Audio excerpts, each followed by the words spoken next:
You get that? What's up, guys? Out here in my backyard garden, doing a little work on my veggie pod. I know a few of you guys have picked these up. I'm really a fan of these guys. They've really been a nice turnkey system. If you use the code TonyGrowsFood, you get 10% off. But I want to talk about something else today that I get a ton of questions on, and that is pest management. And a lot of times when people are like, oh, but what about the bugs? And I usually say, what about the bugs? They're part of the deal. And kind of the thinking that we need to manage everything with a chemical or a spray or even an organic supplement is really kind of my issue with a lot of people's way of thinking in gardening. And the reason being is, I'll show you here.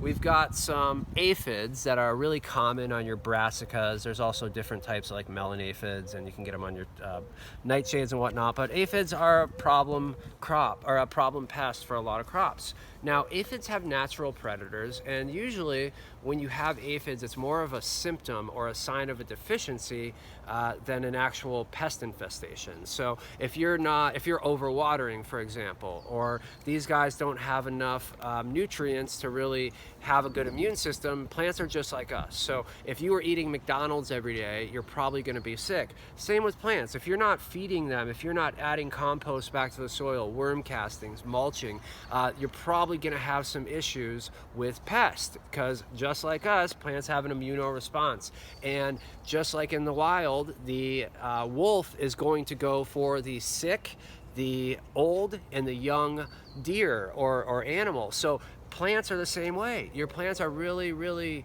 susceptible to pest damage when they're young, when they're old, or when they're sick. You know, another reason that I don't spray any kind of pesticides, even organic ones, is because of this right here. So we've seen the aphids. Those are the quote-unquote bad bugs.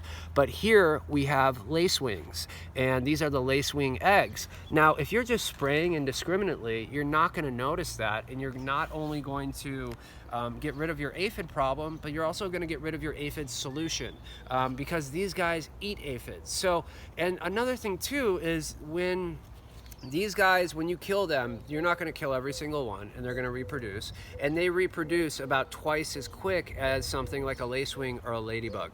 So, you know, the way I've explained it is when you start to try to selectively manage pests, it's like sticking a finger in a hole of a barrel. Something else is just going to come out. So what is the solution then? Well, one of the things that I like to do is plant plants and flowers that are going to attract in good bugs, okay?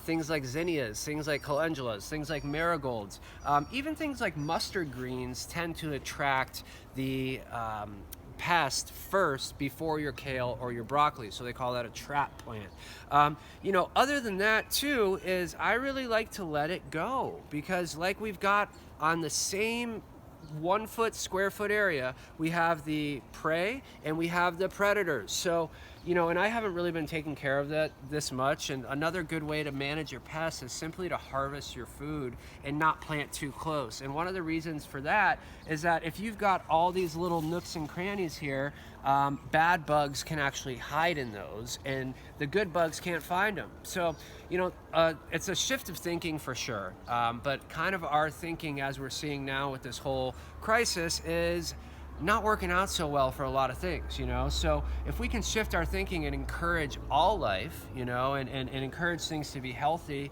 on a broader spectrum, then we're not going to have as many problems with the things that we see as problematic. So if you guys have any questions, do not hesitate to drop them in the comments. I hope you guys are all doing good. Lots of love all.